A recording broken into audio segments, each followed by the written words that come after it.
Hare Krishna.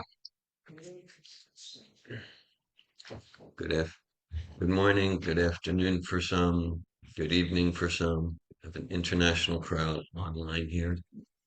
Really, it's night for some, very like just sunrise for some. So that's very exciting. Yes, yeah, and thank you, Garuda and Damayanti Fusela, for hosting this program. It's April 16th, 2023. This is a Bhakti Yoga Enlightenment Program. We're studying Bhagavad Gita as it is, and we'll study chapter 3 entitled Karma Yoga, text 27. And I'll start with some mantra responsively to continue to invoke auspiciousness. Uh, Malini Prabhu just led Hare Krishna Mahamantra Kirtan. And well, that's it. Like, I mean, that's the best way to escape from the bonds of material nature. So that's it. Class is over. We did it. Okay. But so we just had the conclusion. So now, explore like how come. Om Namo Bhagavate Vasudevaya.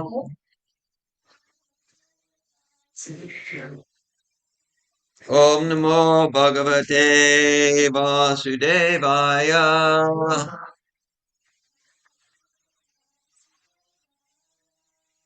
Om Namo Bhagavate Vasudevaya.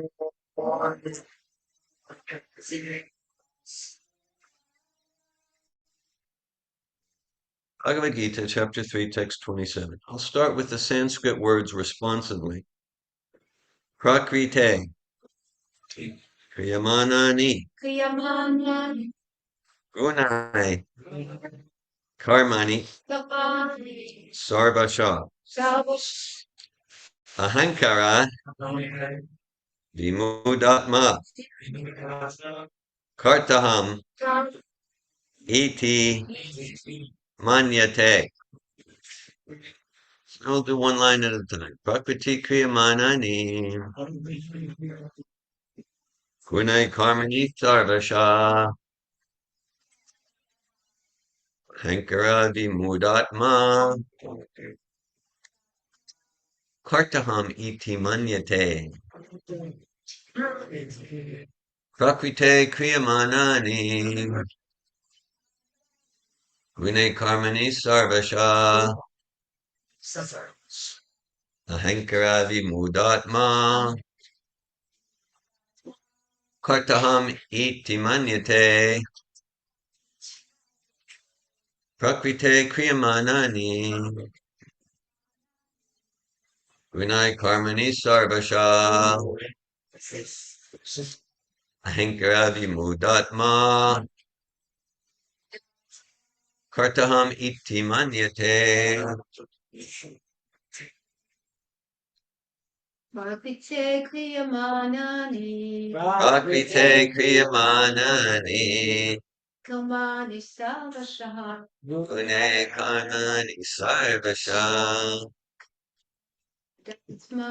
Ahankara vimudat. Timanyate. Kartami timanyate. Prakrite kriyamanani. Prakrite kriyamanani. Gunai karmani sarvasa. Gunai karmani sarvasha. Ahankara vimudatma. Ahankara vimudatma. Kartaham iti manyate. Kartahami timanyate. Prakrite kriyamanani. Prakrite kriyamanani. Gunai karmani sarvashaha. Gunai karmani sarvasha. Ahankara vidnatatma. Ahankara vimudatma. Kartaha iti manyate. Kartahamiti manyate. Would anyone else, either online or in person, like to recite the verse? Kriyamanani. Prakrite kriyamanani. Gune karmani sarvasha. Ahankara vimudatma. Kartaham iti manyate. Prakrite kriyamanani. Gune karmani sarvasha. Ahankara vimudatma. Kartaham iti manyate. Okay. This is Bhagavad Gita, chapter 3, text 27. We'll look at the word meanings responsively. Prakrite, of material nature. Kriyamanani, all being done. Gunai, by the modes. Karmani, activities. Sarvasha, all kinds of. Ahankara vimuda, bewildered by false ego. Atma, the spirit soul. Karta, Dhira. I. Iti, thus. Manyate, thinks. Translation. Bewildered spirit soul under the influence of the three modes of material nature thinks himself to be the doer of activities which are in actuality carried out by nature. Purport by A.C. Bhaktivedanta Swami Prabhupada. Two persons, one in Krishna consciousness and the other in material consciousness, working on the same level, may appear to be working on the same platform, but there is a wide gulf of difference in their respective positions. The person in material consciousness is convinced by false ego that he is the doer of everything. He does not know that the mechanism of the body is produced by material nature, which works under the supervision of the Supreme Lord. The materialistic person has no knowledge that ultimately he is under the control of Krishna. The person in false ego takes all credit for doing everything independently, and that is the symptom of his nescience. He does not know that this gross and subtle body is the creation of material nature under the order of the Supreme Personality of Godhead, and as such his bodily and mental activities should be engaged in the service of Krishna in Krishna consciousness. The ignorant man forgets that the Supreme Personality of Godhead is known as Rishikesh, or the master of the senses of the material body, for due to his long misuse of the senses in sense gratification, he is factually bewildered by the false ego, which makes him forgetful. It makes him forget his eternal relationship with Krishna. I'll read that final part one more time. The ignorant man forgets that the Supreme Personality of Godhead is known as Rishikesh, or the master of the senses of the material body. For due to his long misuse of the senses in sense gratification, he is factually bewildered by the false ego, which makes him forget his eternal relationship with Krishna. Okay, and I'm gonna chant a few more mantras to continue to invoke goodwill and auspiciousness in our sangha, in our gathering. Om Ganatimirandasya Gyananjana Shalakaya Chakshuranmilitam Yena Tasmai Shri Gurave Namaha Shri Chaitanya Manobishtam Stapitam Yena Bhutale Svayam Kadamayan Darati Svapadantikam Bandeham Shri Guru Shri Yuta Padakamalam Shri Gurun Vaishnavamscha Shri Rupam Sagrajatam Saganaraganatan Vitam Tam Sajivam Sadvaitam Savadutam Purijana Sahit Tam Krishna Chaitanya Devam Shri Radha Krishna Padan Sagana Lalita Shri Vishakan Vitamscha. Hey Krishna Karuna Sindhu Dina Bandhu Jagatpate Gopisha Gopika Kanta Radhakanta Namostute Tapta Kancana Gaurange Radhe Vrindavaneshvare Vishabhano Sute Devi Pranamami Hari Priye Vanchakalpatayubhyascha Kripa Sindhubhyevacha Patitanan Pavanebhyo Vaishnavebhyo Namo Namaha Jai Shri Krishna Chaitanya Prabhu Nityananda Shri Advaita Gadadhar Shri Vasadi Gaura Bhakta Hare Krishna Krishna Krishna Hare Hare Hare Rama Rama Rama Hare Hare Nama Om Vishnu Padaya Krishna Prestaya Bhutale Srimate Bhaktivedanta Swami Niti Namine Namaste Sarasvati Deve Gauravani Pracharine Nirvishesha Shunyavadi Paschatya Desha Tarine Bhagavad Gita chapter 3 text 27 Prakrite Kriyamana Ni Gune Karmani Sarvasha Hankara Vimudatma Kartamiti Manyate the bewildered spirit soul under the influence of the three modes of material nature thinks himself to be the doer of activities which are in actuality carried out by nature. All right. Hare Krishna. So, I see. So the theme, the title given by Damayanti and Buddha is escape velocity, right? So it's the metaphor of like, I guess the rocket ship to come to a place where there's no chance of falling back into the planetary gravitational sphere. So that's our metaphor. Okay. All right. So that relates to the process of self-realization. Okay, um, so this describes well a little later in Bhagavad Gita it's described Brahmayan Sarvutana Yantri Rudani Maya that okay so that the spirit soul that's us the spirit soul we're entrapped. We've gotten ourselves, from a responsible point, we've gotten ourselves entrapped in a machine made of the material energy. The word guna, three modes of material nature. Guna means rope or string. So we've gotten ourselves all entangled in this machine of material nature. And that's contrary um, to our nature to be free. We're all entrapped. So as far as like okay, what it is to escape from. This is not an escapist philosophy, but I would say this philosophy of Bhagavad Gita, this is about encountering reality head on, encountering reality with honesty, with complete honesty. So, so these modes of material nature, yeah, that's what we want to liberate ourselves from, and to the extent that we're sincere about self-realization, spiritual life, like that.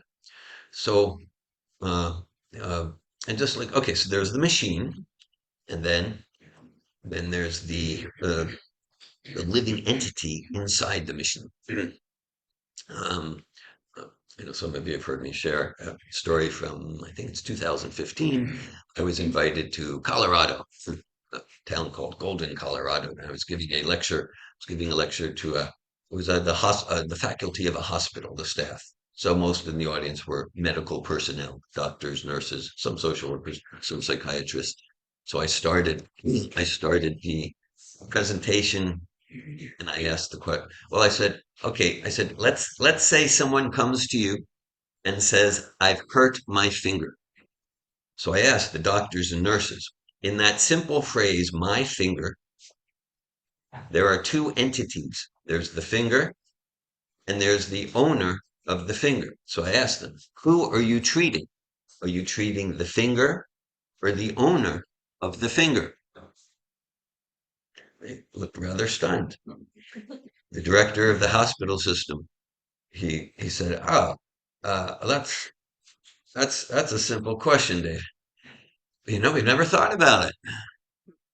So I said, "Yeah, it's really important question because the finger is made of the same stuff as this carpet, as the window. It's dead matter. There's no healing potency in the finger.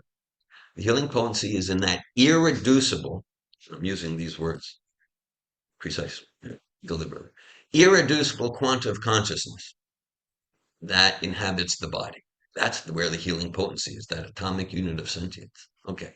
So far in our talk, just a few minutes, we've identified two uh, two types of energy. Okay. So there's the machine or the ropes, the machine of material. So there's the material energy, and then there's that There's the spiritual energy, the non-material energy, the irreducible quanta of consciousness that actually inhabits the body. Okay. All right. Okay. And that's so irreducible means, right, in terms of study of consciousness. So this consciousness, the soul, whatever term we want to give it, antimatter, the soul, it's not an emergent property of matter. Some technical term in philosophy, consciousness studies. The soul, spirit is not, life is not an epiphenomenon of, of a combination of matter. And there are many, many philosophers who say it is. And like in modern studies of consciousness, like, wow, they're breaking into new territory. Bhagavad Gita, spoken 5,000 years ago, it's actually much older than that. Krishna addresses the whole epiphenomenon philosophy. Actually, there's a series of verses in the second chapter of Bhagavad Gita, and he says, "Jatasi hi dhruvam vichur, dhruvam janma vitasya cha, tasmad tata, tasmad apariharyate, not from sochi tumarhasi." And Krishna is saying, so even, Arjuna, even if you believe that consciousness, life, comes from matter, still, still, it makes sense to responsibly do your duty, like to fulfill your responsibility as a warrior. But Bhagavad Gita describes Dihinosmin yatadehe kumaram yoganamjara tatadehantara praptir dirastatra as the embodied soul continually passes in this body from childhood to youth to old age. The soul similarly passes into another body at the time of death. So that's like an empirical proof, an empirical evidence. We've all experienced, like I said, like there's the finger, the owner of the finger. So we've all experienced, we were in like a baby body, toddler body, teenage body, a young person's body, some of us middle age, elderly bodies. Okay, right. Still, there's some constant identity. There's some constant identity I call David Wolf. So that indicates that the body changes, but there's some constant identity, right? Even from chemistry, right? There's not one cell in the body now that was there when we were 5 years old. Still, there's some constant identity that indicates that that irreducible quanta of consciousness, that the actual self, is nothing physical, nothing physical. Now, someone can say, well, it is an emergent property of matter. But then, well, one thing. So this consciousness, in terms of empirical science that's dedicated to, I'll call it a materialistic outlook on life, materialistic in the sense of trying to assert that nothing exists other than matter. Consciousness is a problem. It's just a problem. Because one thing, you can't deny it exists. Even if I say consciousness doesn't exist, who says? I said, this conscious entity right here, this conscious entity who's peering through these eyes and speaking through this mouth is saying consciousness does not exist. So it's like, well, if it wasn't conscious entity, there wouldn't be anyone to say. So can't deny it exists in any sane way. And if you say it's an emergent property of matter, great. So if you're like so scientific, sure, combine matter, create a conscious entity. Go do it. No one's done it because it's not an emergent property of matter. So we got two entities. We got the material energy. We got the spiritual spark that inhabits the body. But this verse says, no, there's more. There's a third. Because okay, so we like establish through logic, philosophy, experience. So there's matter, and then there's the spirit soul, that irreducible. Irreducible means it's not an emergent property. It's not amenable to reductionism, determinism, or yeah, like that. So okay, or mechanistic views. But then you can say like, uh, okay, so then this body, this relates to the class that Mother Malini gave yesterday. You said like sometimes it gets sick, sometimes it. So So here I am. I'm inhabiting this body, peering through these eyes, speaking through this mouth, hearing through these ears. All right. But then this whole hearing process, or like the digestion process, the the blood coursing through the veins. Like, am I doing that? Like, I'm not, I'm not, I'm not consciously doing that. Okay. Like, okay. So, and so we use the analogy, Krishna uses the analogy of a machine, Yanchu Udani Maya, a machine made of material energy. Okay. All right. So, some machine, like say, a sophisticated machine, a computer. Of course, we understand that even one cell in the body is like trillions of times more sophisticated than the computer. It's fact. Okay. So again, logic would indicate that the intelligence behind the creation of one cell, behind the creation of the of this machine, would be much greater than the intelligence behind the creation of this computer. Some would say, no, the veins of the leaf and the human brain, it all happened by chance. Wind blew in it.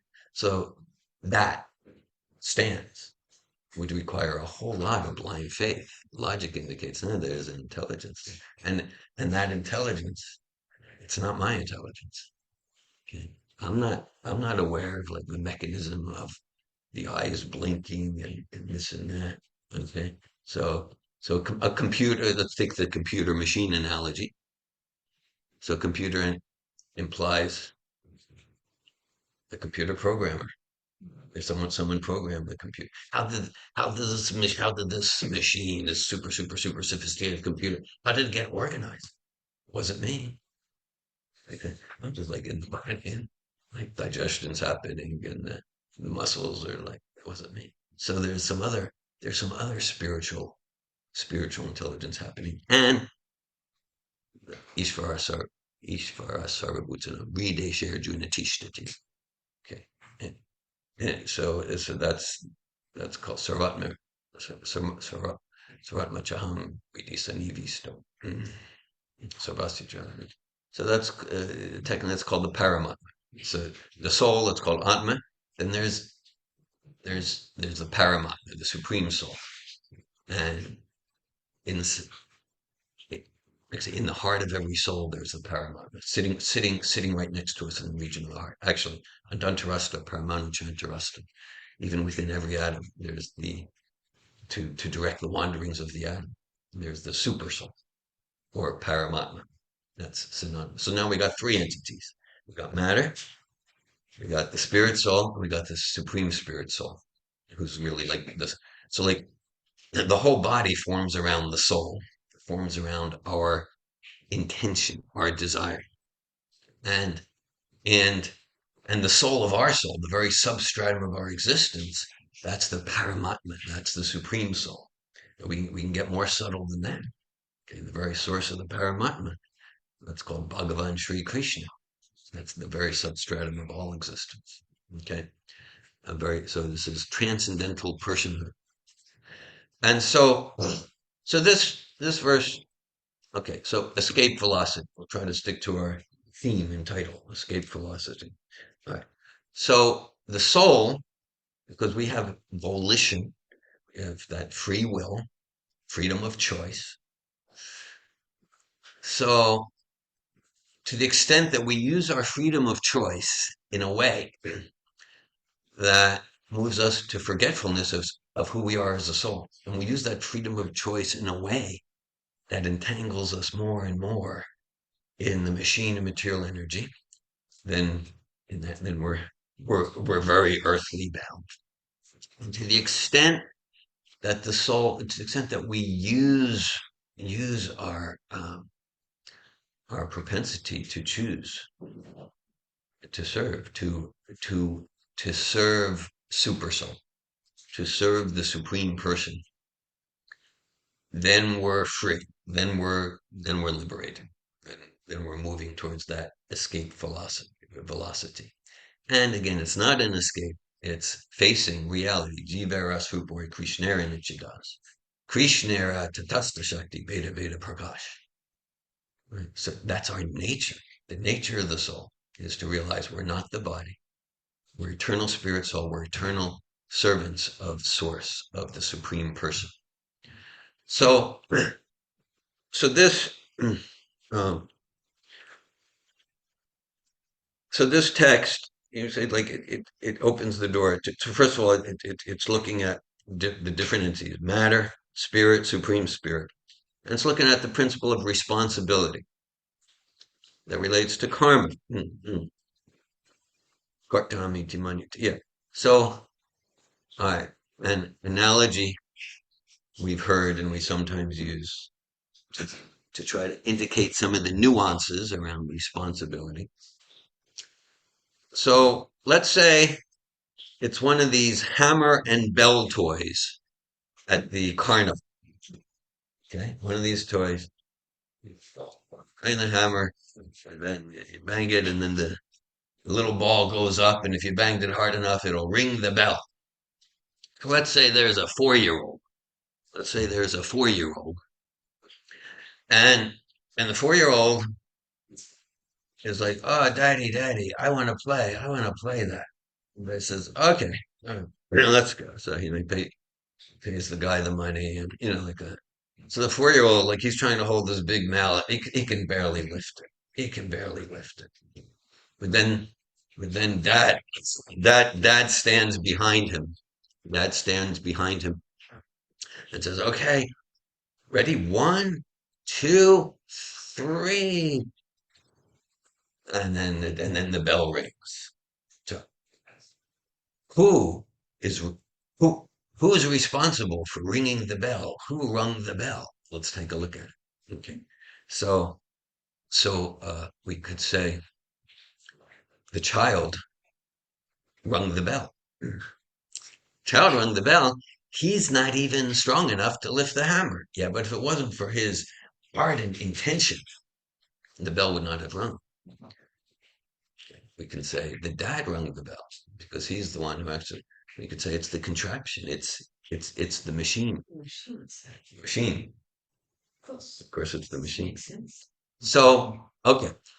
So to the extent that we're entangled in these gunas, the modes of material energy, then we're just on the machine, and the machine's acting and it's doing things. And I'm thinking, as an example that A.C. Bhaktivedanta Swami Prabhupada uses, let's say if like a ball is kicked, okay, again, a theme today is velocity. So the ball's kicked with a particular velocity, a speed and a direction.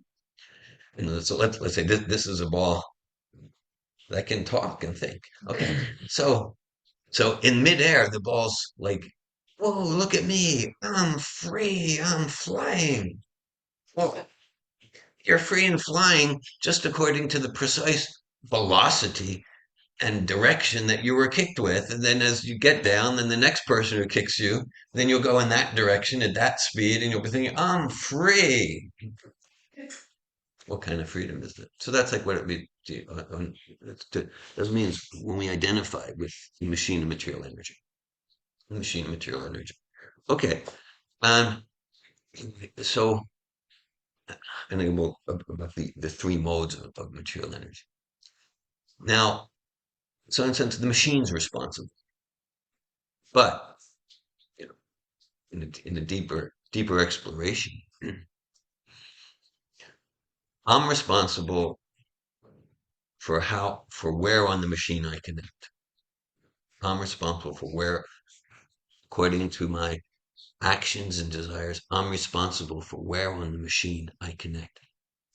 Some of you might be familiar, a few years ago, we authored a book called Relationships That Work, The Power of Conscious Living.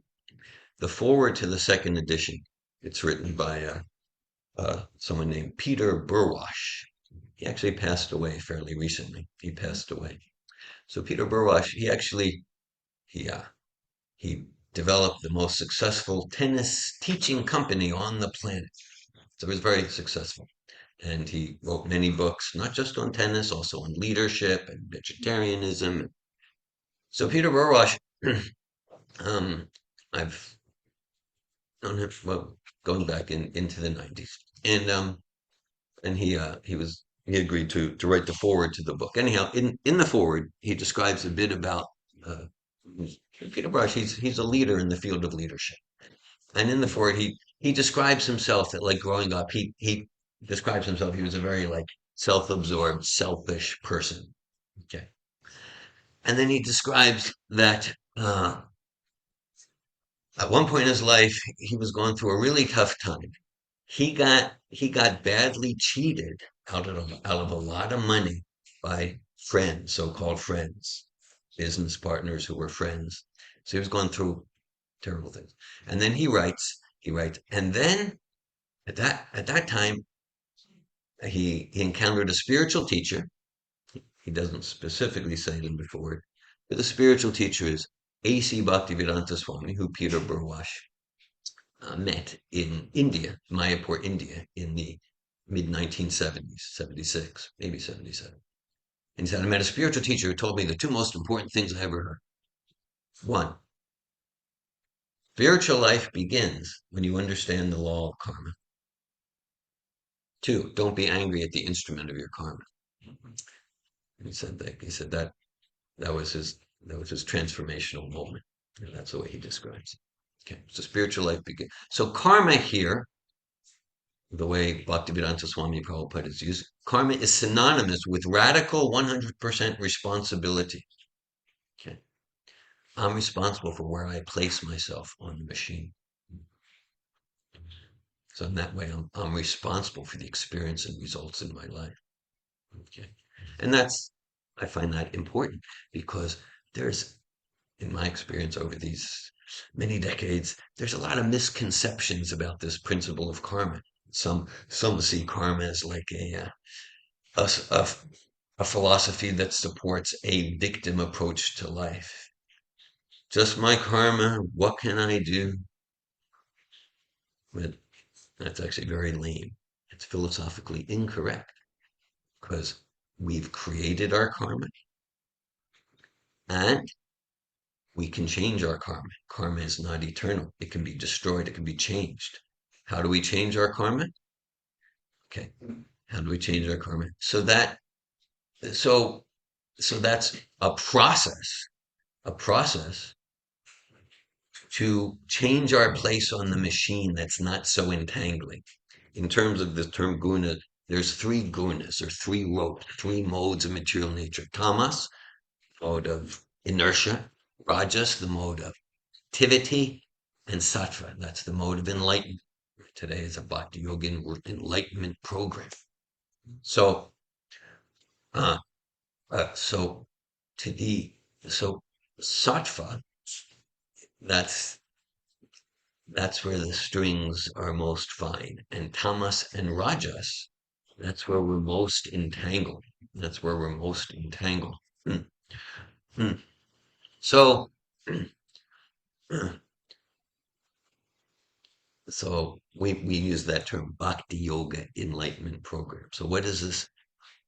Yoga, it's an ancient Sanskrit term, like the English word to yoke, to connect, comes from the Sanskrit yoga. Yoga means to connect. In its essential sense, yoga is the self connecting with itself in self-discovery, and the self turning towards supreme self in a spirit of devotion.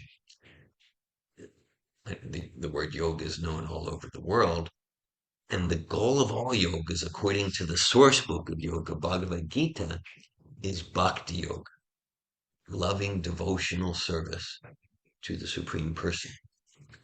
And there are other methods that we can hear about for achieving escape velocity, for freeing ourselves from being earthbound, from the modes of nature.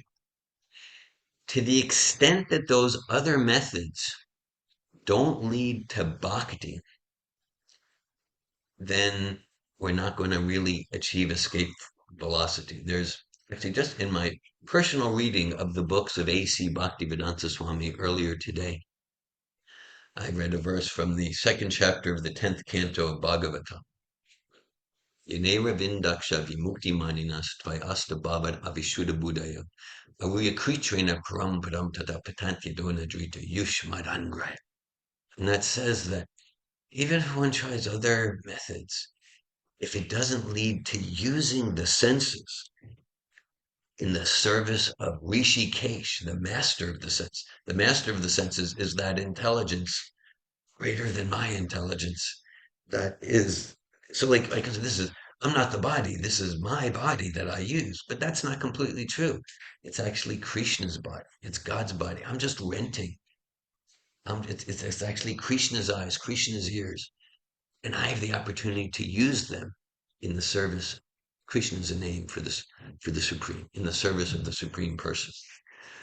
And so, because we're eternally persons, natvevaham jatunasam, natvam janani banachevanam bhavishyamasa vevayam takpuram, because we're eternally persons, if our attempt at liberation from the inherent miseries of material existence, if it doesn't lead to using our sense of in spiritual service, we frustrated. And even if we achieve some velocity, I'm, I'm, I'm 8 miles high, we'll fall back down. We'll fall back down. Mm, yes. Mm.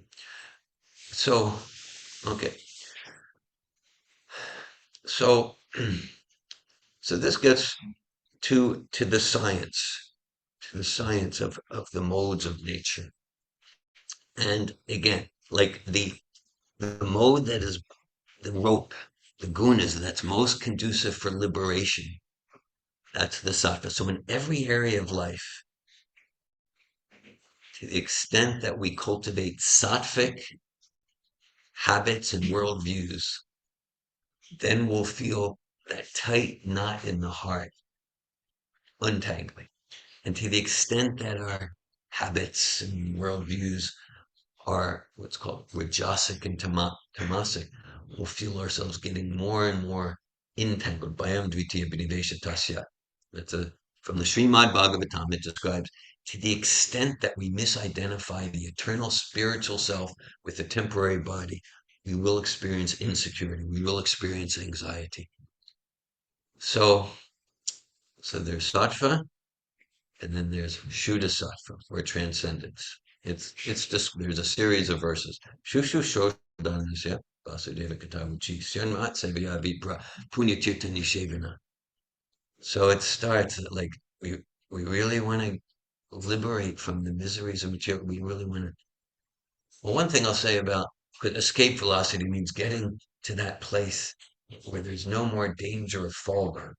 So one thing we can know for sure, if I think that I'm at that place where I can't fall down, then I'm not at that place.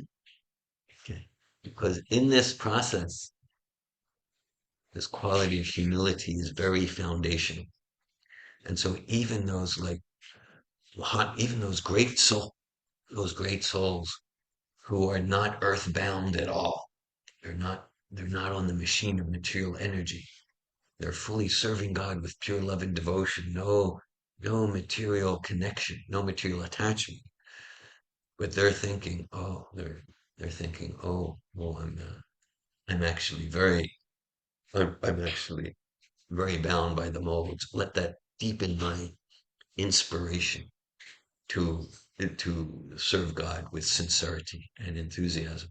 That service to God, that's transcendental. So the text I quoted from Bhagavatam, Shanmyat Seviyavi Prapunyatirtha Nishevana, says so. Okay, so so some basic principles. So to associate with those who are not bound. Again, a rope analogy. Like if you're tied up with ropes, and let's say I'm tied up with ropes, I go, don't worry, I'll save you.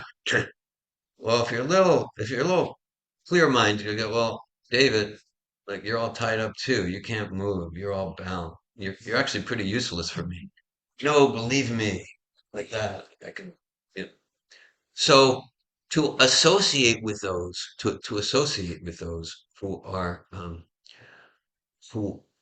have who have no connection with machine made of material energy. So like right here, we're reading Srila Prabhupada's translation in purple. So there's A.C. Bhaktivedanta Swami, right?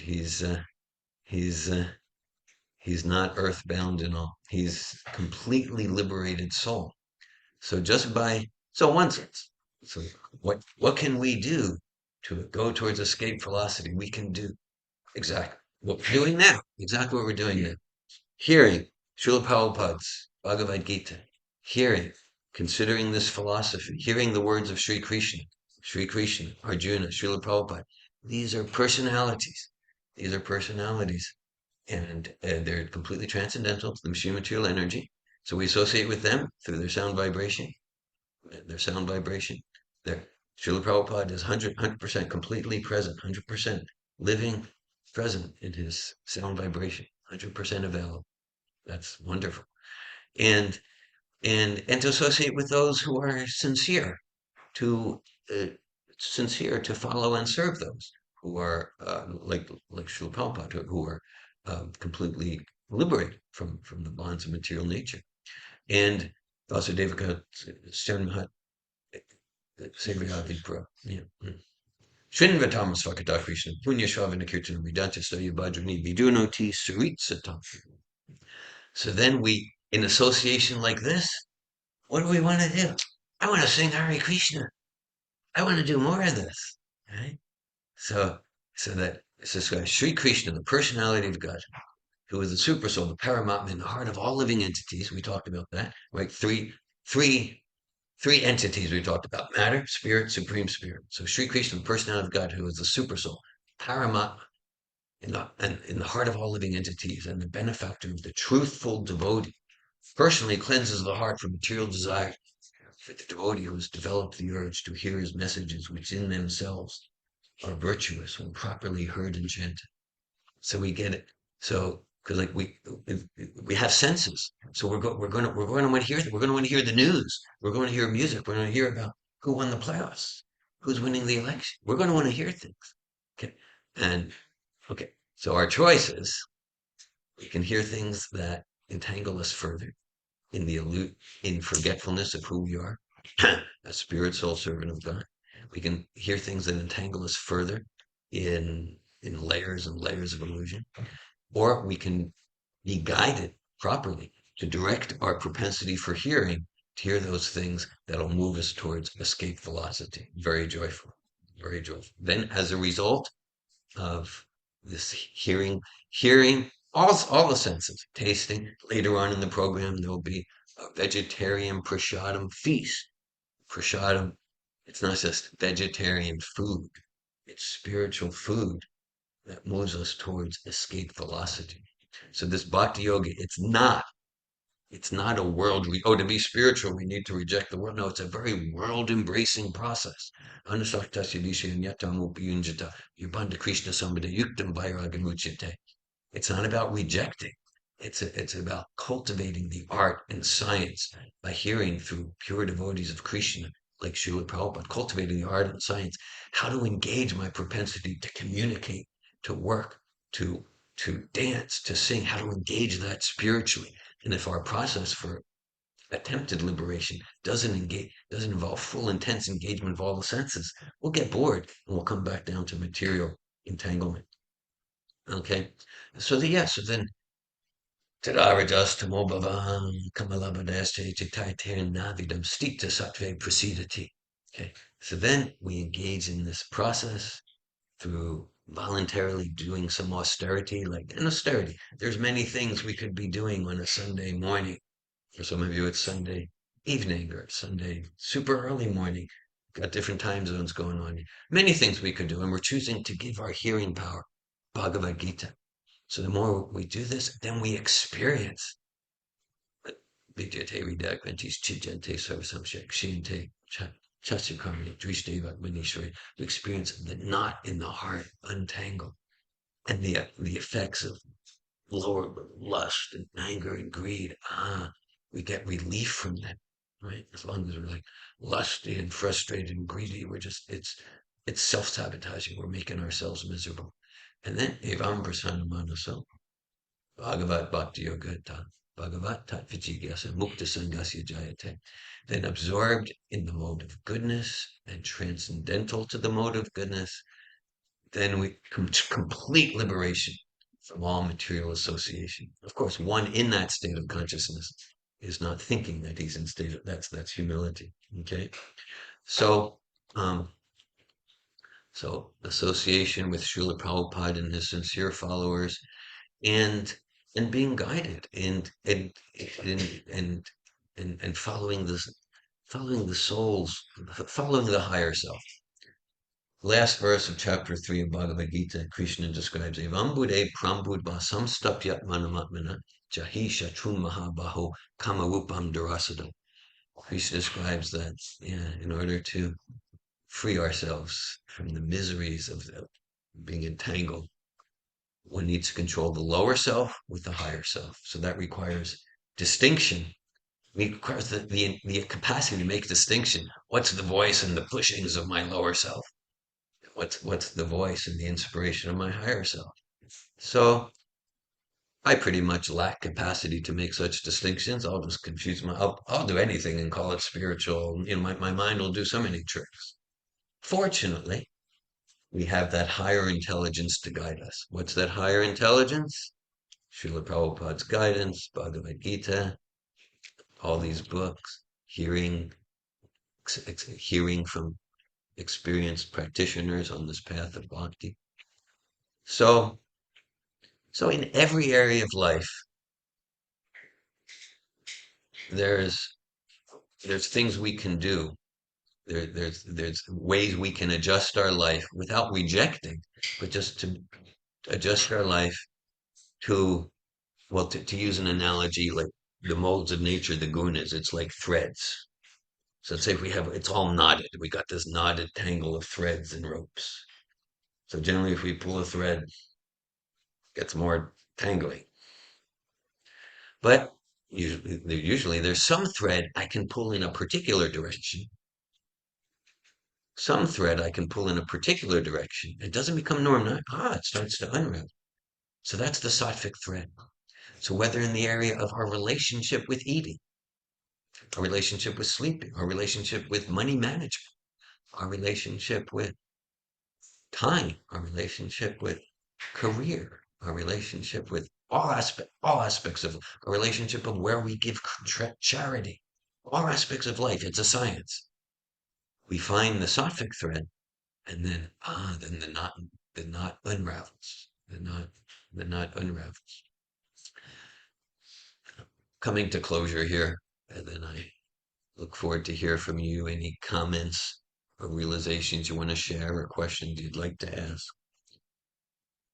So Krishna says in Bhagavad Gita, Satatam Kityantumam, Yatantas Judavrata, Namasyantas Chamam Bhaktya, Nityayukta Upasate. So in that book, Krishna talks about kirtan. Okay. So like this thing of kirtan, chant the names of God. Hare Krishna, Krishna Krishna, Hare Hare, Hare Rama, Rama Rama, Hare Hare. That's where we started our talk, right? We started with a conclusion. Okay, like the most powerful way to achieve escape velocity. Chant. Chant the names of the Supreme. All the names of the Supreme are powerful and potent. And this particular mantra, called the Hare Krishna Maha Mantra, is especially potent for a few reasons. I won't go into it too much. It's described in the Upanishads, Iti Shodha Shakam Nam Nam Kalikamasha Nashanam. Hare Krishna, Krishna Krishna, Hare Hare, Hare Rama, Rama Rama, Hare Hare. In this particular, it's called Kali Yuga, that this particular mantra it's 16 words, 32 syllables, it's a mantra composed of three names of the Supreme, Hare, Krishna, and Rama. This mantra is especially recommended to cleanse the heart, and to purify our consciousness and to achieve self-realization and love of God, to support the self, to turn towards itself, and to turn towards Krishna in the spirit of devotion. This mantra is especially recommended to chant as much as possible. So in that verse, Krishna talks about kirtan. Really, kirtan, like krit, like right. And kirtan means to describe. It means to glorify God. Prabhupada would sometimes say that if if we're reading his purports, if really, in one sense, doing anything in devotional service to God, that's kirtan. Typically, kirtan it's typically known as singing the Hare Krishna Maha Mantra. So Krishna says Satatam Kirtantuma. So he's saying, first of all, do kirtan to me, to Krishna. Okay, so I do kirtan to this one and that one. Kirtan and bhakti by definition means to Krishna, the Supreme Personality of Godhead, not to demigods of this world or the heavenly planets. So Satatam Kirtayantuma. So Krishna is suggesting, how much do we kirtan? How much do we do kirtan? Satatam. Simply all the time, 24 hours per day. It's not a big ask. Satatam Kirtayantuma. Yatan Tashra Jidavra. And to do with with Dritavrata. We can see the English word determination in Drita. With determination, with a vow of determination. Yatan Tashra Dritavrata. Namasyantas Tamam Bhaktya. Nityuto Pasate. Again, we have Nitya, always, too. So, really, joking aside, escape velocity in that position where we can't fall down. It means truly we're 24 hours a day engaged. Even when that's why for a pure devotee of God, we don't use the term sleep. We use the term rest. But sleep implies, and I'm going to just go in complete ignorance. That's what I do. But the pure devotee of God, even the sleep, it's not. It's complete absorption in bhakti and transcendental, joyful vibration. So, with a vow, I mean, we're encouraged because we can say we can chant Hare Krishna whenever we feel. That's nice. Once a week, sometimes I feel and I chant. That's wonderful, and it's encouraged to do it with a vow, like make a vow, even if it's apparently small. Make a vow about, like, say, chanting Hare Krishna Mantra Japa, for example. Make a vow and stick to that vow for the rest of your life. That's what's encouraged. And then we can build on that.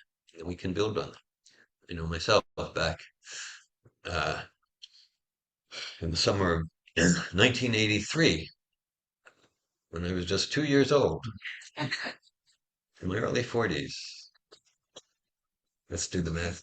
Nah, it doesn't work. No, so, summer of '83, I was in my early 20s, and I was backpacking on Europe, and at that time, after a few years of taking a lot of Krishna Prasadam in State College, Pennsylvania, yeah. So then I made a vow to chant at least.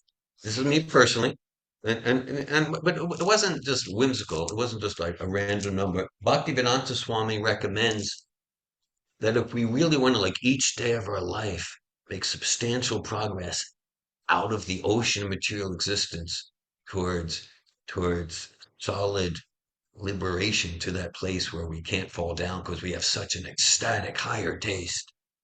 And he recommends at least 16 rounds per day of Hare Krishna Maha Mantra Japa.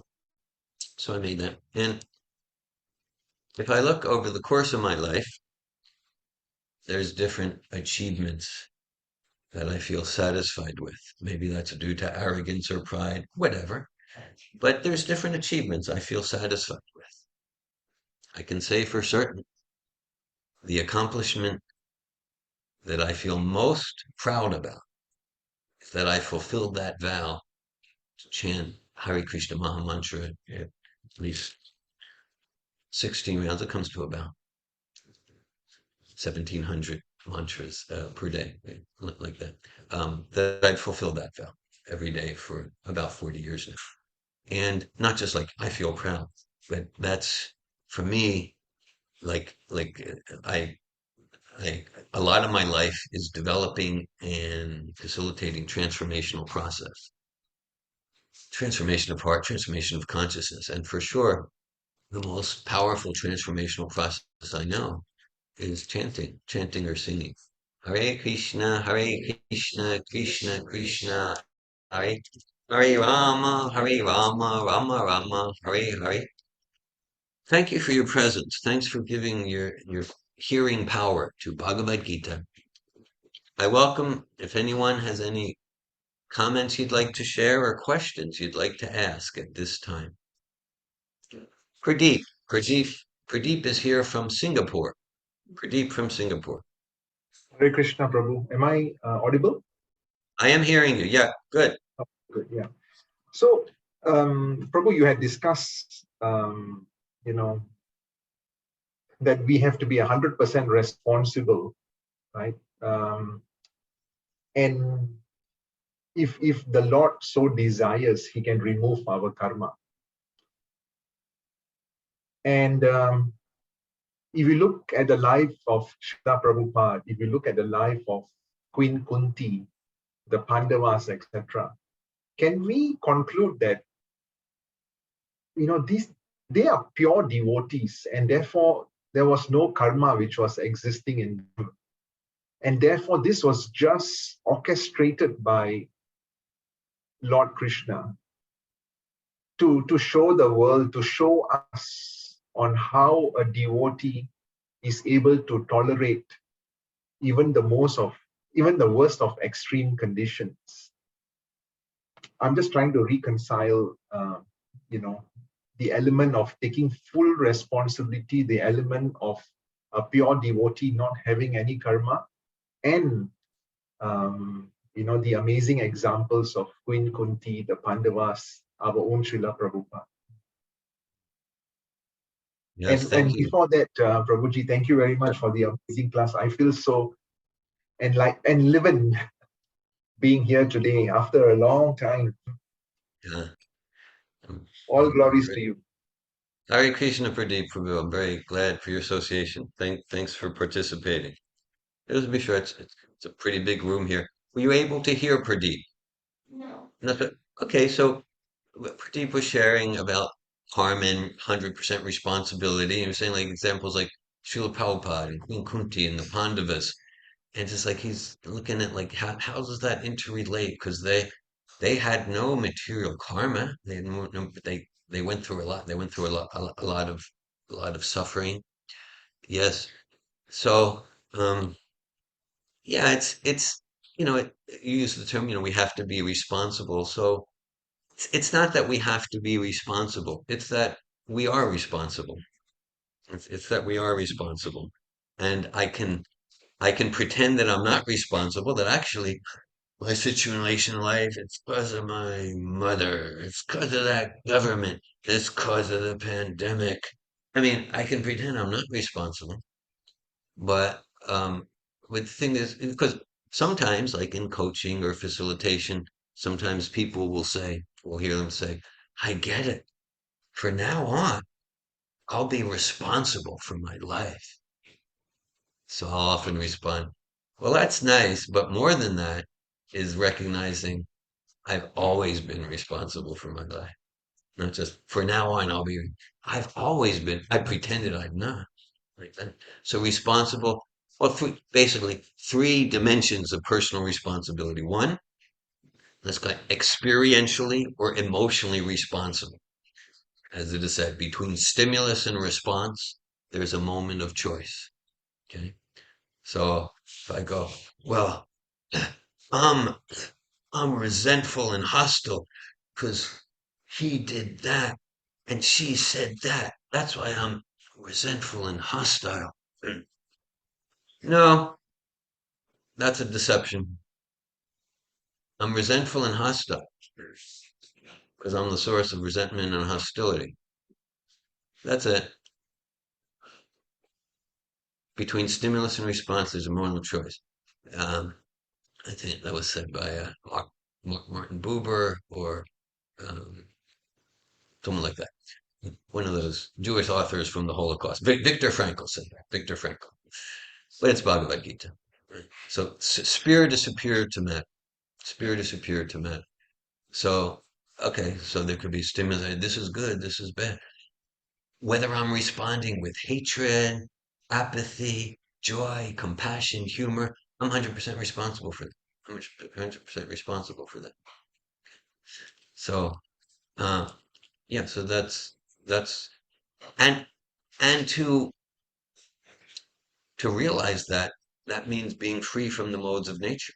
Because to the extent that I'm entangled in the machine of karma and the modes of nature, because it's bhakti yoga process, it's the karma-free process. To the extent that I'm entangled in the modes, on the machine of material energy, then I'm not I'm not alive in that power that I get to choose how to respond. No, then I'm just going to respond based on the legacy I'm bringing from mom and dad. I'm based on based on based on the influence from the internet and the TV, rather than responding with choice. I remember there was a client, and at one point he said, I was an abused 6-year-old boy. I responded, yes, you were. Now you're a grown up 35-year-old man. That person who hurt you when you were 6, how are you allowing him to continue to hurt you? And to the extent that you're doing that, that bad person who abused you, he's 0% responsible for your experience now. You're 100% responsible for that. Of course, this 35-year-old and I, we had a lot of trust. I wouldn't have said that on our first meeting. We start with empathy, but we had a lot of trust built up. Okay. So that's emotional responsibility, practical responsibility, saying, okay, what did I do? What did I not do? What did I say? What did I neglect to say that led to this situation? And then spiritual responsibility, like, yeah, and that's your sharing indicated that pretty. So like these, yeah, there's a text in the Bhagavatam that I know you're familiar with, pretty. Yateno kampam susamikshamano bunjana evamakritam vipakam vidbhagvapam vir vidadan namaste divitayo mukti padesa dayava. And that says that the devotional heart, in response to all circumstances, especially those circumstances we would judge as unfavorable. This isn't how I would write the script. The devotional heart spontaneously and steadily responds to such circumstances with deeper enthusiasm to serve God with love and devotion. So that's the platform of Srila Prabhupada. And you said he went through so many hardships. Queen Kunti, Pandava, so many hardships. Each hardship that moved him deeper and deeper. Inspiration and empowerment to serve the mission of his spiritual master. And that spiritual responsibility to spontaneously, steadily respond to all circumstances with deepened enthusiasm for self-realization and to serve God with devotion. That's enlightenment. That's enlightenment. And I use the term spontaneously because it's one thing. Let's say we had something apparently negative or bad happen to us. And then 30 years later, I realized, yeah, there's actually a silver lining. I can see the blessing in that. That's nice. And full self-realization is, it doesn't take me 30 years. Full self-realization is I spontaneously see the opportunity for God realization and self-realization in this event. And then everything's absolutely good. Whether from a material point of view, I would judge it good or bad, because I'm responding to everything in a way that moves me to the absolute good, to deeper devotion, to self-realization, realizing who I am is not this machine, a spirit soul, a servant of Krishna. And to the extent that I'm not alive in that spiritual responsibility, and to the extent that um, yet to the extent that I'm more and more forgetful of who I am as spirit, soul, servant of God, that even if something good happens financially or in terms of health or relationships, it's bad.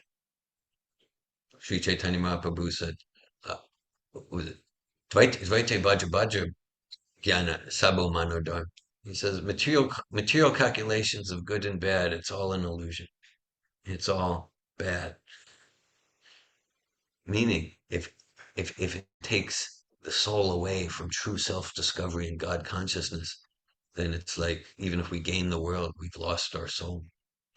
An analogy that Srila Prabhupada often uses is like, let's say if we have a string of zeros, 5 zeros, 10 zeros, 100 zeros.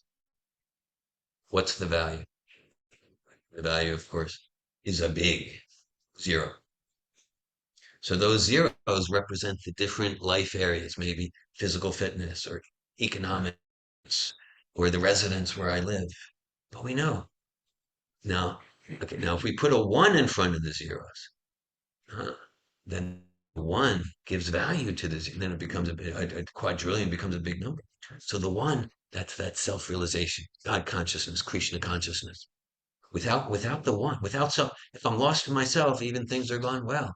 I'm empty. It's empty. It's hollow. It's hollow. There's a quote from Shakespeare. See if I get it. Uh, uh, one of Shakespeare's plays. He has a character. I think it's uh, Macbeth. Life is a tale. Life is a tale told by an idiot, full of sound and fury, signifying nothing. So that's material life. That's life on the machine. Life is a tale told by an idiot, full of sound and fury, signifying nothing, empty, no meaning, like a bunch of zeros. Yeah, but I'm gonna get, I'm gonna get a bigger TV. But I'm gonna, okay, yeah. So it's a signifying nothing, blah blah blah. Okay. But we put the 1 in front, Krishna consciousness, self-realization, and we're responsible to do that. But Prabhupada would say, as far as responsibility, he would say like somebody would give this ocean and like material. We use the machine analogy, like we're drowning in the ocean, drowning in the ocean. But then a ship comes along, and the ship has everything, right? And so the ship's got kirtan, the ship's got the Veda, the ship's got the pure spiritual master. And Prabhupada says that he, and the parampara, the chain, of giving you the lifeline. We're giving you the lifeline. And Prabhupada would emphasize. You need to grab the lifeline. No one's going to do that for you. That's our responsibility. So the process of devotional service. And we don't need to speculate. No, we don't need to make up our own process. Sure, as we follow the process, our unique personal spiritual individuality radiates and shines brightly. So it's a very personal process. But the process itself, chanting Hare Krishna, studying Prabhupada's books, associating with every area of life, process is given to us. Prabhupada would emphasize, you need to grab the lifeline. That's your responsibility. Thank you, Pradeep.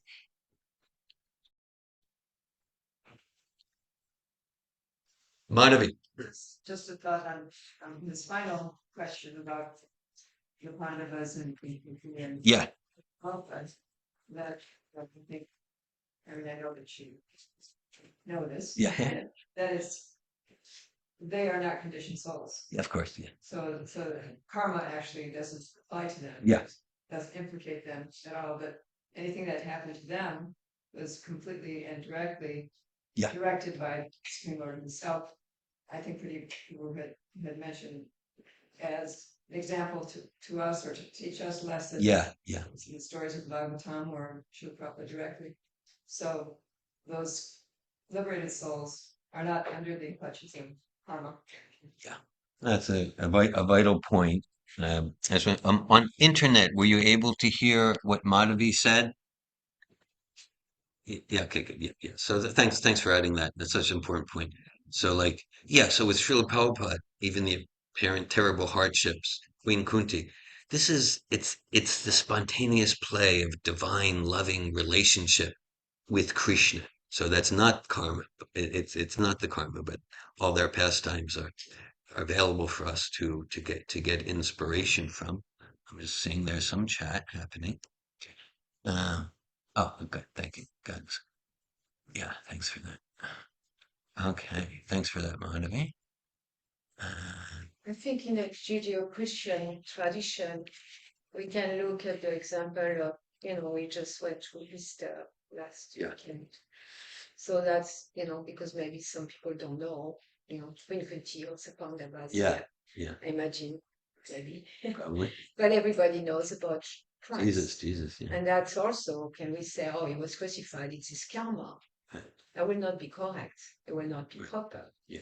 And even more so that he knew, and he told his disciple what will go Yeah. happen. And he was taking time alone in deep prayerful mood, in connection with the Supreme, and accepting that, yes, I'm going to do that because it's going to serve my followers for many, many generations to come. Yeah. Thanks for that. Yes. And we cannot say, well, that was Christ's karma. We wouldn't say that. Yeah, thanks for that. Yeah. So like Jesus, the crucifixion. So that's not karma. That's again, that's his co-creation with God for our benefit, for our benefit. So yeah, right. It then and then and we personally we want to cultivate the attitude. We want to the extent that we want to be in escape philosophy. We want to cultivate the attitude when things that I judge as unfortunate, that like, yeah, this is like my karma. I probably deserve much worse. Let this move me to deeper inspiration, to not create more karma, to not entangle myself further in this machine.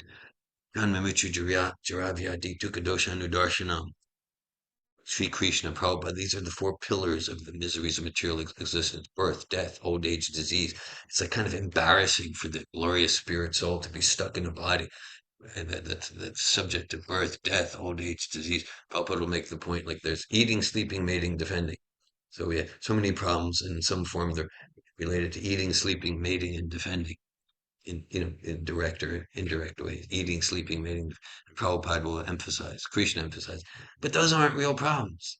They're a distraction from the real problems. How do I live my life responsibly in such a way to get free from the cycle of birth, death, old age, and disease? Damayanti. Thank you for the class. This past few days, I've had these symptoms in my body that I don't understand really exactly, but it's like I just like either I'm too focused mentally on thoughts or at the screen because I work online a lot right now, and I'm not breathing, and but it's not only when his symptoms aren't only happening when I'm thinking or like mentally focused, but basically it's something with breathing. Yeah. Whether I'm either stopping breathing or like there's this constricted breathing, but I don't know if it's happening because of I'm fine now, but I have to stop whatever I'm doing and go and away and breathe. But when I have those feelings like I can't breathe, I can't catch my breath, which is just a new thing. I'm going ahead and just telling you all because I realized something through the experience. I want to share that. Yeah.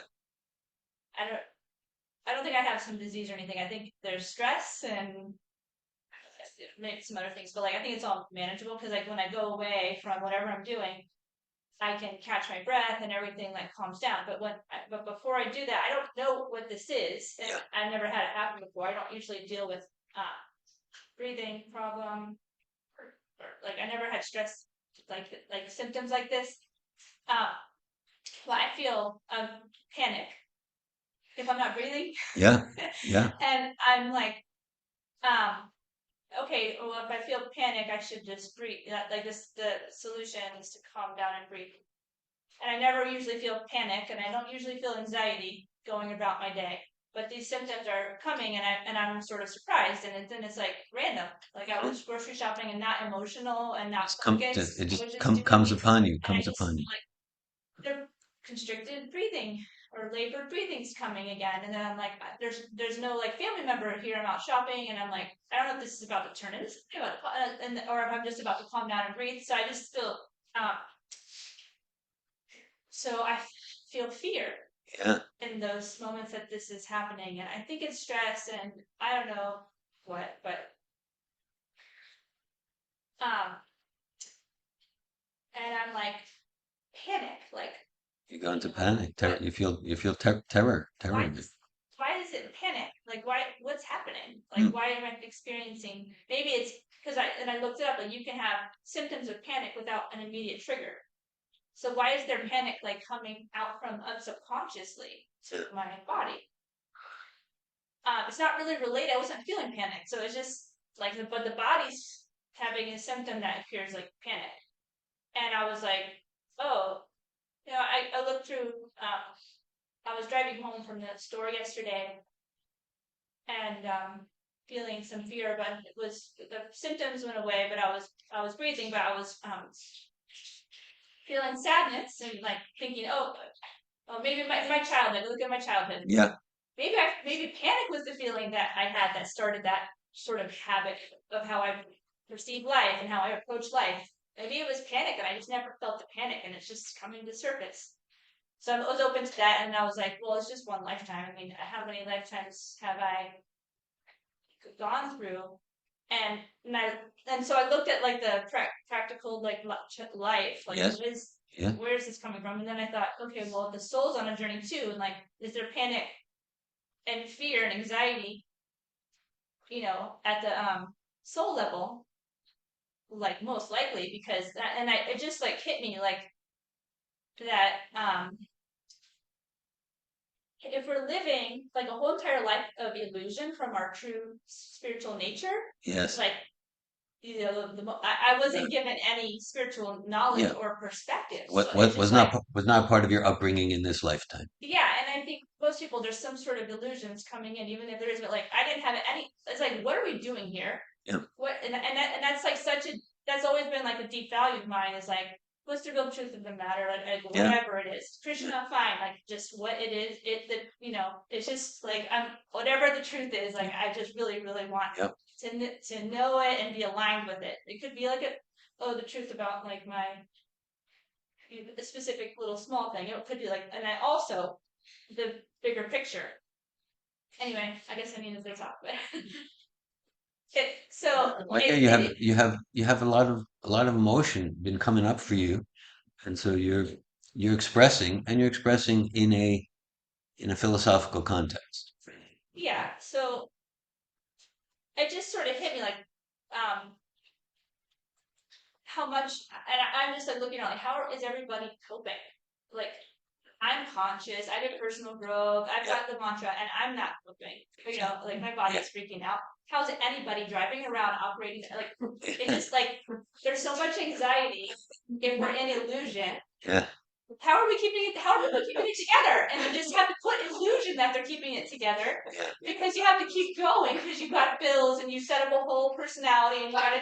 It's like, but then there's like this whole real truth about the soul that needs to be in total love and devotion to the absolute truth, whoever, whatever it is. Like it has, and I'm like, oh my gosh, I spent how many hours this week in the months and the years, even though I've had Krishna consciousness. Yeah.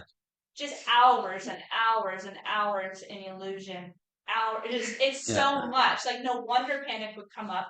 Anyway, I'm just like doing it and like and then like this morning, like as soon as and the symptoms coming throughout the last few days, and I'm like, I have to stop and breathe again. I have to do this, and then the whole morning doing this program.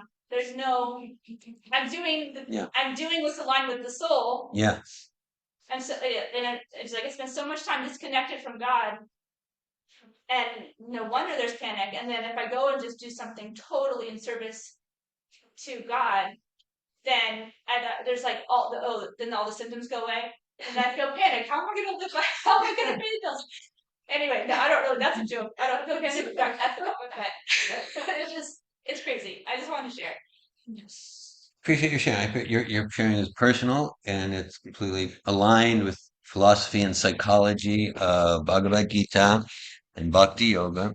Yeah, okay, hearing your personal sharing.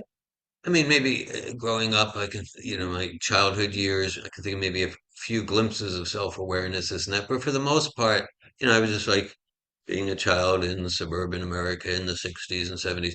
And then around 15 years old, I had some quantum jump in awareness. I remember I gave up TV. I was watching lots of TV. But I gave up TV. I had some quantum jump in awareness. And at that point in my life, I became really depressed. It was the worst time of my life. I became really depressed.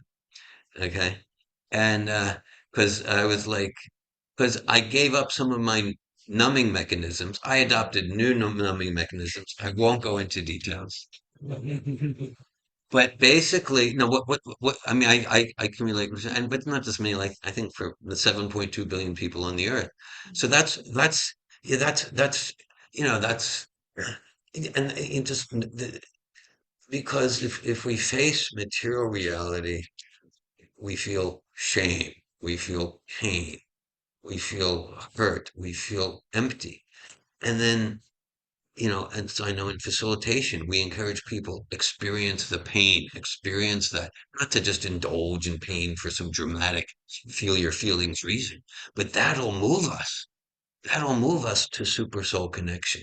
That'll move us to like, um, what's life about other than new clothes, different TV, getting a raise at the job. What's like that pain is meant to move us. Like we'll move basically we'll move either from desperation or inspiration. Okay. So and as I practice bhakti yoga more and more, I feel more and more movement from inspiration. And as it's true for me, whether I'm in the process of bhakti yoga or not, I always get confirmation of the process. When I'm not in the process, then the philosophy tells me you're going to experience alienation, you're going to experience pain, you're going to experience shame, you're going to hide yourself, you're going to experience fear, experience insecurity. So I'm not in the process, uh, and I disconnect, and I go, yep, yep, yeah, that's correct, like that. So that's why there's just many, many, many multi-billion-dollar industries based on people want to escape the pain, right? So we got whatever.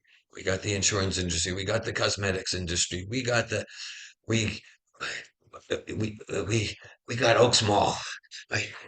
We got Walmart. It's all about where can I go to escape? And maybe it's drugs, maybe it's sex, maybe it's spending money I don't need to spend. Maybe it's gambling. What's that? Cell phone. It's the cell phones. Yes, yes. It's the cell phones.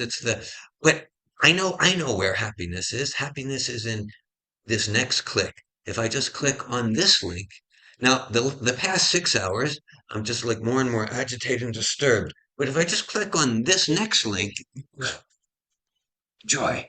I know it. Oh, okay. Right. So it's it's all about the numbing strategies.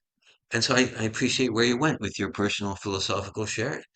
And then if we don't numb ourselves, we're going to experience shame. Oh my God, I've degraded myself so terribly. Shame. We're going to experience pain. We're going to experience hurt. I've I've caused yeah, I've been victimized and I've perpetrated on others and I've exploited others and I've deceived. And we're going to experience feeling lost and confused. And that's meant we're meant to experience that to bring us to the higher principles of life, to devote our life with urgency and intensity to higher principles, self-realization, Krishna consciousness.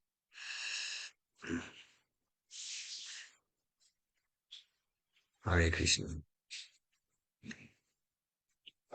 Any other comments or questions? Naveen Krishna Prabhu. Just ask you to speak on this for a little bit because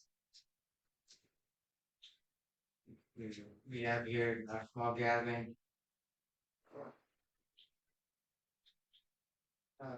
different age groups, right? And there's children, there's grandchildren. Yeah, yeah. Yeah. So, what is the karmic situation of a 6-month-old who's being raised in a certain way in a certain environment by the parents? And looking at it the way Krishna describes, that 6-month-old person, male or female, is being badly hurt. Yeah, And the parents don't know it, and the 6-month-old doesn't know it. yeah. That's what's going on. Okay. So how do you explain karma playing into that kind of a situation where there's, who's 100% responsible? The 6-month-old or Yeah. the adults or, Okay. government or Or the abusive person, or, Yeah. yeah. teachers or pastor, rabbi. Okay, thanks for asking that. Being Krishna Prabhu. Krishna, thank you. Yeah. All right. So I'll I'll share the philosophy of Bhagavad Gita, which for me completely makes sense. But before that, like, in a personal way, like let's say if I'm with someone or someone who's a, a caregiver to someone who experienced, being neglected or maltreated at 6 months old, I'm not going to go to philosophy. I'll endeavor to be compassionate and empathic and feel their pain. Okay. Well, there's a saying, people don't care what you know till they know that you care. And so I'd want to communicate my caring before going to philosophy. Well, okay. I mean, I'll speak personally, and I had a good childhood. I mean, I had my suffering, and I I, I did had some events.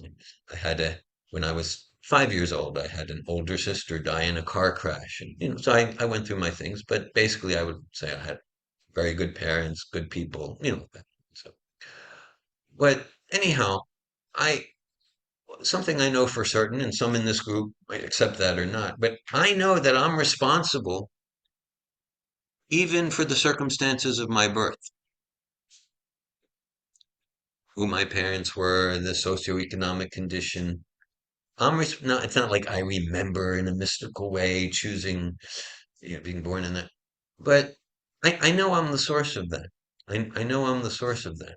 And that perspective, which is consistent with the philosophy of karma we get from Bhagavad Gita, it's consistent with this ancient wisdom tradition. So we don't want to go we want to understand the philosophy of karma and responsibility. And that's not meant to make us hard-hearted. It's not meant to make us callous. Just your karma. No, we want to connect with feeling your pain, empathy, like that, like that. And so, as a metaphor, let's say if I were to walk into a courtroom, let's say if I were to walk into the courtroom, and just as I walk in, okay, well, there's there on one bench, there's a nice young gentleman dressed nicely. And as I walk in, I take my seat. The judge points to that gentleman and says, I sentence you to be hung by the neck till you die. So I'm outraged. Just like, he's this nice young man, and you're sentencing hung by the neck. Oh. And then the others in the courtroom, they're like, David Wolf, you came late. You came in the middle. You weren't here the past 4 days. This person set fires and killed. He raped people. He tortured people. This person abused children. He killed people and made them suffer. You just came in the middle, in the middle of the movie, so to speak. So, so like there's the emotion, there's the empathy, there's being with the pain of it. But then so then like you know, so this is about absolute truth. So like, okay, like if I say, I'm David Wolf, I'm from Philadelphia, Pennsylvania, 62 years old. Um, I'm, I'm a white male from an Ashkenazi Jewish background. So that's not absolute truth. That's not absolute truth. Was I, uh, was I David Wolf from Philadelphia, Pennsylvania 100 years ago? Will I be David Wolf from Philadelphia, Pennsylvania a million years from now? No. Absolute truth means that which is true in all time and space. Okay. So, because even time frames like 1 trillion years, that's not even a lightning flash compared to the timeless, eternal life of the soul. So I'm not the body. That's absolute truth. I'm spirit soul. I'm an eternal servant of God. This is absolute truth. So then, what was my? So yeah, So my consciousness from before the David Wolf body got born, my conscious, what I desired, what I deserved, that led to to getting this particular body, born where it was. So that's described in the 8th chapter of Bhagavad Gita. Yam yam vapi sman bhavam chajya jante kalevam tam tam eveti kontya sadatad bhavavavita. Whatever state of being we're absorbed in when the soul leaves the body, which is the change of body we call death, whatever state of being we're absorbed in, that consciousness take us to our next body. Some crude, simplistic examples. Let's say if someone is their absorption is what's it called? Being buff. So what's it called? Workout. Like go to the gym and work out a lot. You can probably all tell I've been to the gym a lot. Actually, I've never been to the gym. Perhaps you detect some pride in my voice. So okay, so like yeah, but it's strong. Okay, so now, so so even if someone is like that, but then let's say you know, okay, so then maybe at the time of death, that's it. Yeah, I went to this body, I went to this body, I went to oh yeah, lift the bench presses, and so maybe you get into maybe you go into the womb of a gorilla, okay? Because even like the most whatever Mr. Universe or something, let's say they're in a cage alone with like an angry gorilla, like it's not much of a competition, right? Or an elephant, right? Okay, right. And an elephant, like they never go to the gym, but they're doing pretty good with the muscle mass. They're doing pretty good with the muscle mass, like that. Okay, so because that's, or let's say someone's absorption is sex. Okay, I've heard like pigeons like have sex like 60 times a day. Monkeys similar. Okay, human bodies are limited. So so maybe you take birth as a pigeon. Let's say, so my absorption is I just want to eat. I just want to eat whatever. Okay. So in this body, we run into troubles. But then, okay, so there's better bodies for just for that consciousness. You got like can be like a hog. Hog can eat whatever slop.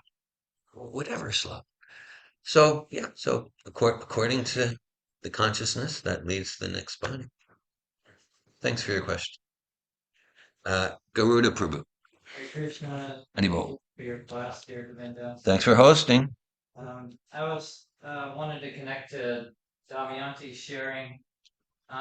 One thing that she expressed to me earlier before the program was that a big part of her process was seeing that she's too much trying to be the doer and the knower. Say that. Oh, well, that's what I was hearing from her. That's what I was hearing from her. And not reconnecting to like super soul's intelligence and guidance, like being too much, and at least that's what I was hearing for myself. Because I'm initially like we are to be guided by super soul. We are to be guided by um, Srila Prabhupada externally, super soul internally. And if we're not in that process, it can be very anxious. It can be very anxious to be the one to try to figure everything out to the intelligence or the knowing to what to do and when to do it and how to do it.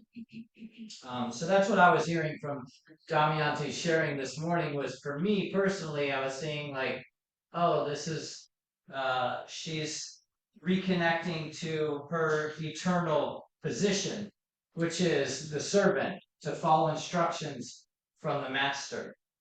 Hare Krishna. Yeah, I was, in my own words, it was just, we cut ourselves off from our own intuition, which is provided by God. So yeah, if I'm just like walking around with this temporary mind, false ego, like if I'm an illusion in the decision making facility and I'm cut off from intuition, which is provided by God, then yeah, like I'm gonna feel anxiety will come. Like it's if I'm connected, like it's completely cut off from my source. Then I'm Yeah, so that's been so it, and I was joking, but I used the word doer, but that's how that was his interpretation of it. Yeah. Thank you, Damayanti. Thank you, Damayanti and Garuda. And I'll just, this is this is the peace formula. We don't need to be in anxiety. Gatvam Shanti Michati. Prabhupada representing Bhagavad Gita in the chain of pure spiritual, he's giving us a process. We give the process, and then that process is the super soul guidance. And then it's not like a sleepy piece. It's a dynamic, active piece. And we give ourselves to the process, and then that is super soul connection. Yatramam Shanti Richati. We're peaceful in spiritual active joy. Rukmini. Yeah, this point really resonated with this verse, the ahankara, that one. Yeah. So I thought it was a perfect way to kind of like conclude, because Yeah. when you were reading this verse, you're talking about, these three parts. Yeah. And I could immediately see where's the fourth. It's the ahankara, Yes. which is really so pervasive. Yes. So yeah, this was something that just coming now to the center Yeah. again, because that's what it's all about. Because what everything is centered around is that false ego. Thanks for that. And natural closure. Thanks for that, Rukmini. Yeah, so this term ahankara in the verse, ahankara means false ego, material ego. In some spiritual processes, they say the goal is to get rid of ego. Not in bhakti yoga. The goal is not to get rid of ego. Ego means a sense of who I am. And I am someone. I'm spirit soul. I'm a servant of Krishna. But this process is about getting rid of ahankara, false ego. If I'm thinking I am David Wolf, I'm this body. Okay, that's false ego. And to the extent that I'm in false ego, then I'm entangled in the machine. Real ego is following this blissful process that brings natural, vibrant peace as given to us by Srila Prabhupada. Bhagavad Gita ki. Srila Prabhupada ki. Yeah, the next part of our program, I think we'll do kirtan, then the prasadam feast. Yeah. Okay, So we're gonna do like more like a moving, stand up and yes, we're gonna do kirtan again, but standing. And Parambara, would you lead us in kirtan again? Standing,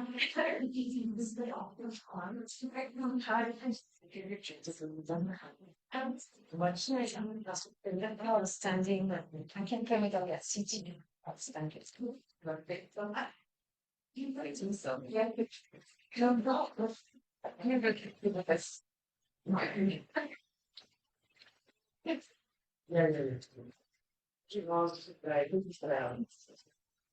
Standing.